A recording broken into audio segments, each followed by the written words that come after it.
വല്ല ജലദോഷം പിടിക്കും. നീ കേറി പോരെ. ഇവക്ക് ഭ്രാന്തായെന്നാ തോന്നുന്നു. കടൽ എനിക്ക് ഒരുപാട് ഇഷ്ടം. എന്റെ അച്ഛനെ എനിക്ക് ഒരുപാട് ഇഷ്ടം. ഞാൻ ഇതിനു മുമ്പ് കടല് കണ്ടിട്ടില്ല. ചെറുപ്പത്തിൽ കടല് കാണുമെന്ന് പറഞ്ഞ ഒരു ദിവസം മുഴുവൻ ഞാൻ കരഞ്ഞു. എന്റെ അച്ഛൻ ഞങ്ങളെ കൂട്ടിക്കൊണ്ടുപോയി. പോകുന്ന വഴിക്ക് അച്ഛന് നെഞ്ഞുവേദന വന്നു. അച്ഛൻ മരിച്ചു. അതിനുശേഷം എനിക്ക് കടല് കാണാൻ പറ്റിയിട്ടില്ല. നമ്മളൊക്കെ കരയിൽ നിന്നാണ് കടല് കാണുന്നത്. അകത്ത് നിന്ന് കര കണ്ട എങ്ങനെയാവും? അകത്തേക്ക് പോകാൻ പറ്റുമോ അങ്കിളെ?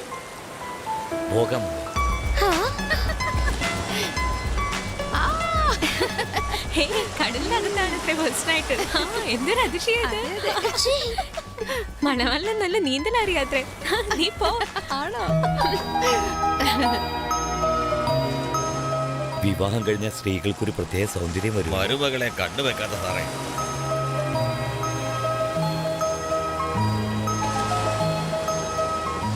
ഇതിനൊക്കെ എന്തൊരു ചെലവായിട്ടുണ്ടാവും. നിങ്ങൾ രണ്ടുപേരുടെയും സന്തോഷത്തിന് വേണ്ടി എന്ത് വിലയും കൊടുക്കാം. സന്തോഷമായി പോയിട്ട് വരും. ശരിയച്ചാ. വാ സുന്ദരി. എന്നെ അനുഗ്രഹിക്കണം അങ്ങളെ. നീണ്ട ആയുസോടെ സുമംഗലിയായി ഒരുപാട് വർഷങ്ങൾ സന്തോഷമായിട്ട് ജീവിക്കണം.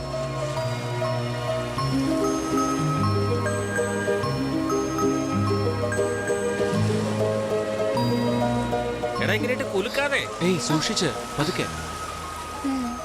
അളിയ, ഇതെന്റെ പേഴ്സണൽ ഗിഫ്റ്റാ.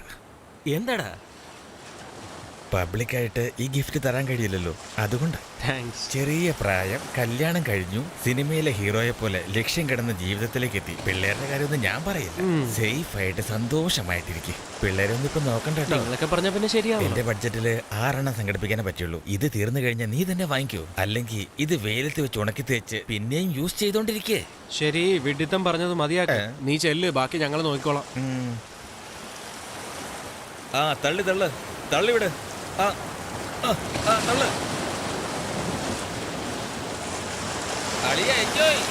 ബൈഡാ.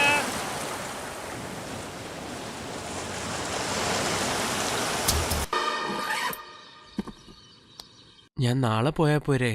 ഇന്നൊരു ദിവസം കൂടി നിന്റെ കൂടെ നിക്കാലോ. ഞാൻ നിനക്ക് വേണ്ടി മാത്രം ഉള്ളവളാണ്. നിനക്ക് എപ്പോ വേണമെങ്കിലും എന്തും ആവാം. എന്നെങ്ങനെ പഠിത്തം കളയരുതല്ലോ. നീ വേഗം ഒരു ടീച്ചർ ആവണം. ഞാൻ ടീച്ചറിന്റെ ഭാര്യ എന്ന് എല്ലാരോടും പറയണം. ചെല്ലു കുട്ടാ.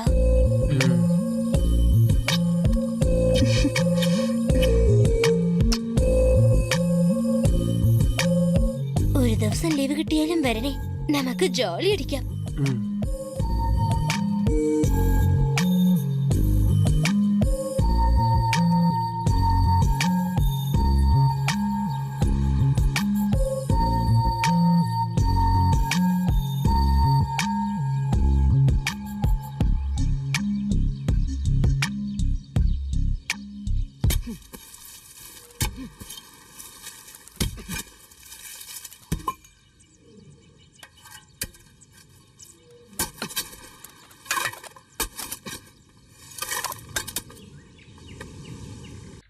അച്ഛാ, ഞാൻ ഇറങ്ങാണ്. സന്തോഷമായിട്ട് പോയിട്ട് വാ മോനെ. കാശും അഡ്മിഷൻ കാർഡൊക്കെ എടുത്തില്ലേ? ആ എടുത്തിട്ടുണ്ട് അച്ഛാ. പിന്നെ സുന്ദരിയുടെ കാര്യം. അവളെ കുറിച്ച് ഓർത്ത് നീ വിഷമിക്കണ്ട. ഞാൻ നന്നായി നോക്കിക്കോളാം. മുംബൈ നന്നായിട്ട് പഠിക്കേ. ആ ശരി അച്ഛാ. സമയത്തിന് ആഹാരം കഴിക്കേ, നന്നായിട്ട് വിശ്രമിക്കേ. ദിവസവും സുന്ദരിയെ വിളിച്ച് സംസാരിക്കും. ആ സംസാരിക്കാം അച്ഛാ. ഞാൻ ഇറങ്ങാണേ. സൂക്ഷിച്ചു പോടാ മോനെ. ആ ശരി.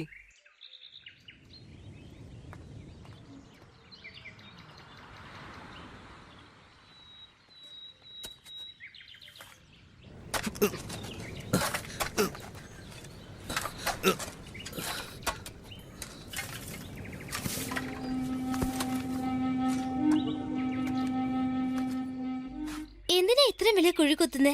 മഴ പെയ്തു വരുന്ന വെള്ളം എല്ലാം കടലിലേക്കാ പോകുന്നേ. അത് കുഴിയിൽ ശേഖരിച്ചു വെച്ച മരങ്ങൾക്കൊക്കെ നല്ലതല്ലേ, അതിനുവേണ്ടിയാ. ഇങ്ങനത്തെ ഐഡിയ ഒക്കെ എങ്ങനെ തോന്നുന്നേ? ഇത് ഞാൻ പുതിയതായിട്ട് കണ്ടുപിടിച്ചതല്ല. അസാമിലുള്ള കൃഷിക്കാരെല്ലാം വെള്ളം ശേഖരിച്ച് ഇങ്ങനെയാ ഉപയോഗിക്കുന്നത്. നമുക്കാ ഇനി മനസ്സിലാകാത്തെ.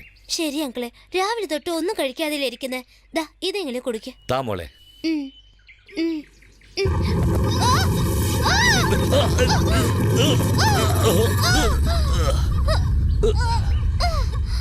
മോളെ സൂക്ഷിച്ച്.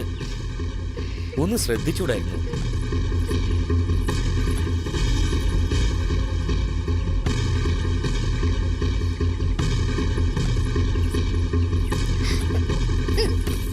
നിക്ക് മോളെ, ഞാൻ പൊക്കി വിടാം.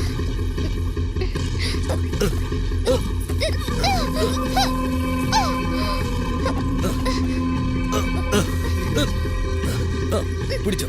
കേറാൻ പറ്റുന്നില്ല.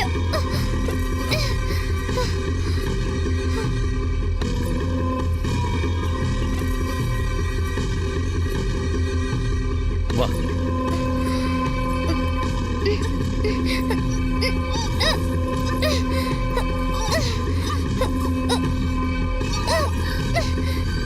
പറ്റുന്നില്ല.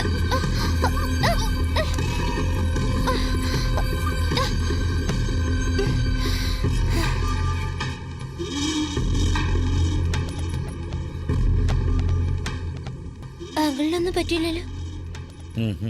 ഞാൻ പോയി പഴങ്കഞ്ഞി എടുത്തോണ്ട് വരാം. ആ.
സുന്ദരി, സുന്ദരി.